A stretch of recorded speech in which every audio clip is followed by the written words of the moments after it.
Hey guys, it's Ben the Coin Geek. Thanks for joining me here on my alternative channel, Ben's Friends, where we talk about life, liberty, and the pursuit of happiness.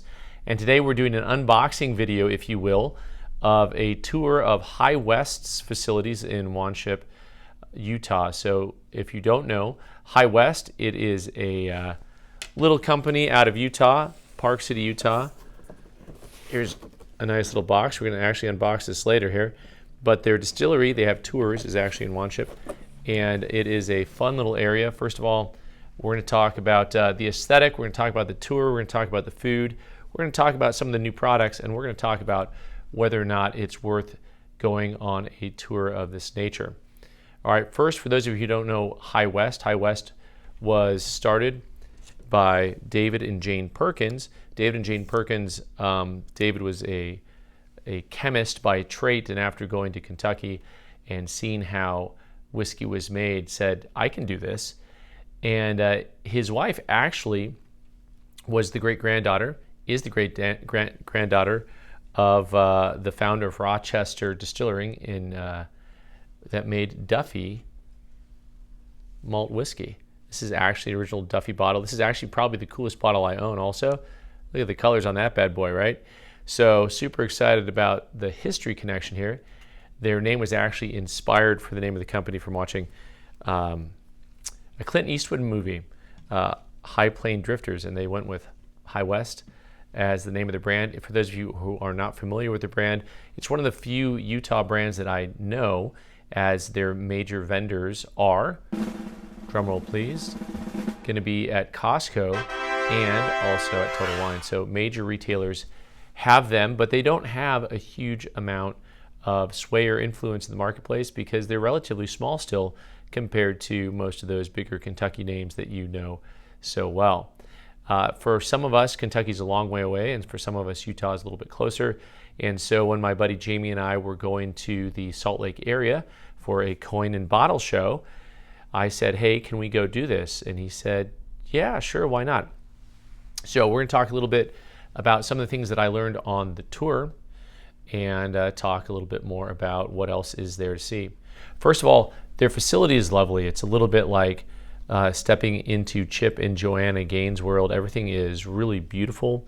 Everything is designed really well. It's very attractive. It's a little bit like going to what I would see is like maybe like a Colorado ski chalet kind of place. I don't even know what those things are because I'm from the desert. But it was absolutely lovely with the trees and the water. And then you get to go onto the actual tour where they show you how they make everything. And this was a fun part for me because even though I knew how they make things, I got to see some of the different materials that go into the making of the whiskeys. And my favorite display was probably just the simple display of the different bottles full of the materials, the corn or the rye that goes into making of either the rye or the bourbon. And even though that's an explanation I already knew, having them visually there was actually pretty interesting to look at. And they show how they make it down into the grist. And it's really a neat process. And I'm not going to give too many spoilers because I think that if you've been on a tour, you already know how this works. And if you haven't been on a tour, you're going to want to see just the overall making of the white liquor and what percentage of that they actually use. One of the things that I did learn is that they recycle as much as they can, anywhere from their old barrels that they can reuse to fire roast some of their chicken, to some of their leftover corn mash, which can be fed to some animals. Just, you know, if you see any drunken mad cows out in Utah, they probably were at the High West Distillery. After you get the actual tour, the fun part begins. Now, on their website, you can choose between two different tasting events for this particular tour. Now, actually, they have multiple tasting events. They have some tasting events with chocolate. They actually have a saloon in another township, which I didn't get to the saloon. But this facility has the tasting room and a shop, a gift shop. But it also has a private tasting room that you go to after you go through the tour. The tasting room is beautiful. If I had a speakeasy, I'd want it to look like this. If you have interest in things being very beautifully organized, that is what this place was. And they have pre-portioned for you based on what you had ordered all of the different bourbons. You get 5 samples, and they have 2 different flights that they do. One is their basic flight, which is their bourbon and their double rye. It also has their rendezvous, and they have the campfire. And both flights start with their high country. So whether you're getting the more expensive or the less expensive, the high country, we all start at the same time, because she takes the time, the tour guide, whoever it may be, teaches you how to sip. But before you sip, they actually teach you how to breathe it in with your mouth slightly open, so that you actually get some of the scent and odor back into your jowls. You really feel it back in here behind your jawline almost, which was interesting. And also she showed that you don't actually, spin it around like you might see people do with wine, but you do slowly tumble it and turn it in your fingers, which I thought was kind of interesting. Of course, then she mentions that you get a good mouthful and you let it resonate in your mouth for as long as you can, and that's kind of gets you ready for the rest of the experience. So everyone starts with the high country, so she can go from there. The tour guide goes from there into the different things that you can taste. My buddy Jamie had the beginner flight. I had the more limited flight. So the high country, the bottled in bond, the Boo Rye, which basically is a bourbon and rye mixture. It has a jackalope on the label, of course. That's appropriate, I think. A midwinter night's dram, and the prisoner's share. So one of the things that I learned is that it's by law that you have to have fresh new oak that you use, and you have to have it in there for 2 years. After that is when you get the chance to, if you want to, remove your whiskey and put it into a different type of barrel and get some different flavors, because the flavoring all comes from the wood. So this is where you see a Midsummer's Night Dram and the Prisoner's Share. And they also talked about the Noble, which is something that has a tequila barrel finish that was a very limited release, which I was able to sample there, but was sold out everywhere else, and very hard to find product. So they have an ability to try some different things that you might not be able to see in a store. After the sampling is done, you can go downstairs and have some food. Highly recommended for those of you who are lightweights like myself. The food menu was great. Everything, of course, is bourbon forward. A lot of the different foods, all of the cocktails, of course, are bourbon forward.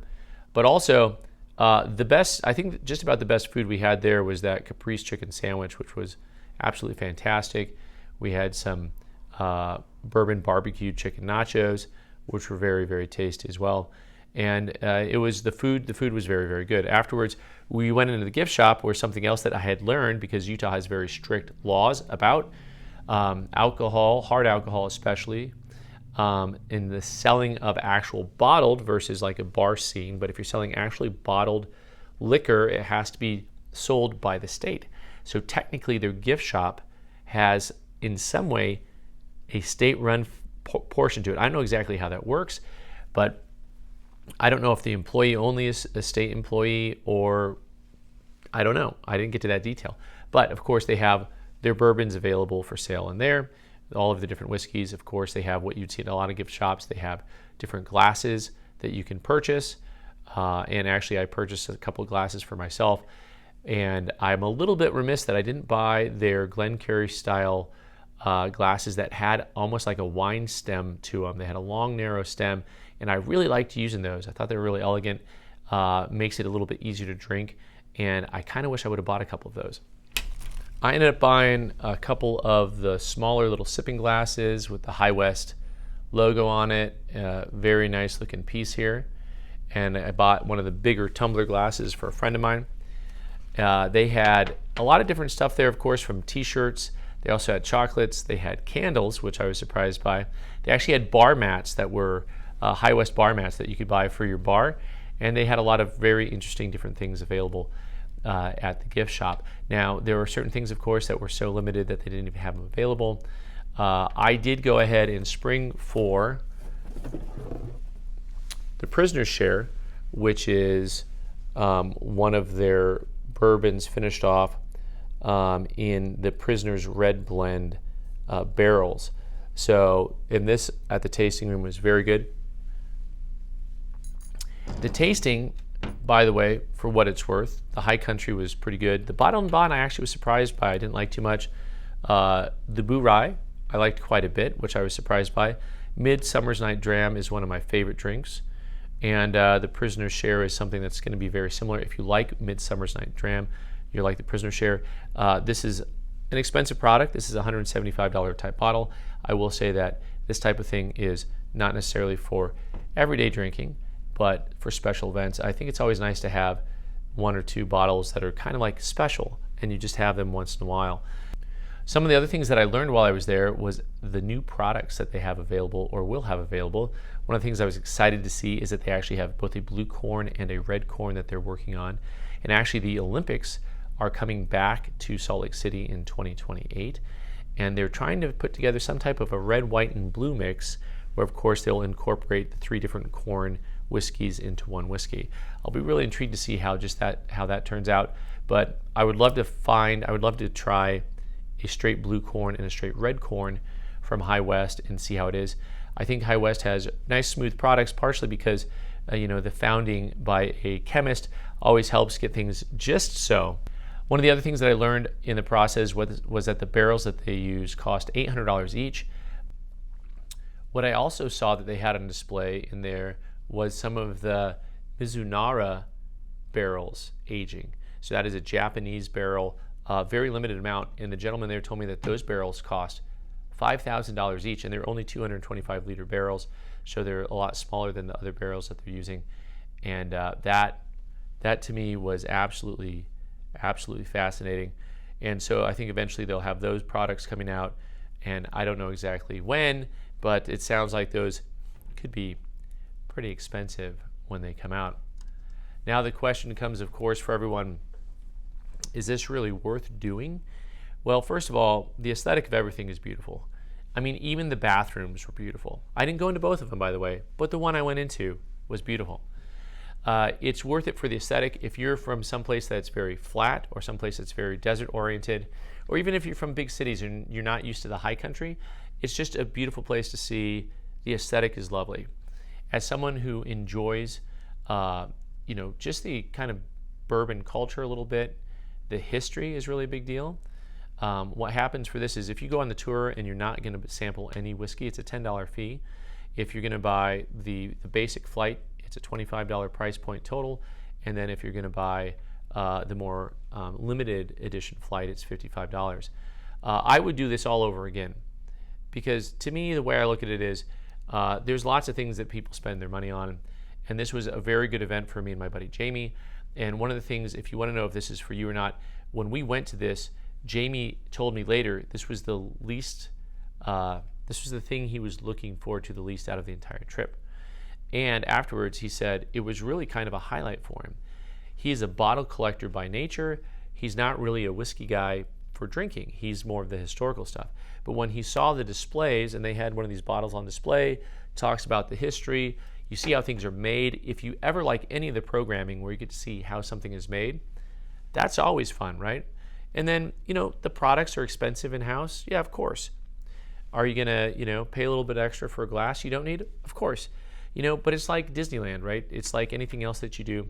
And really, honestly, the way that we spend money mostly in America, at like a Peter Piper Pizza or Chuck E. Cheese, you're dropping a lot of dough on stuff that's just mediocre. This is a really nice event. And it's a really lovely facility, and I like the bourbon. It's good.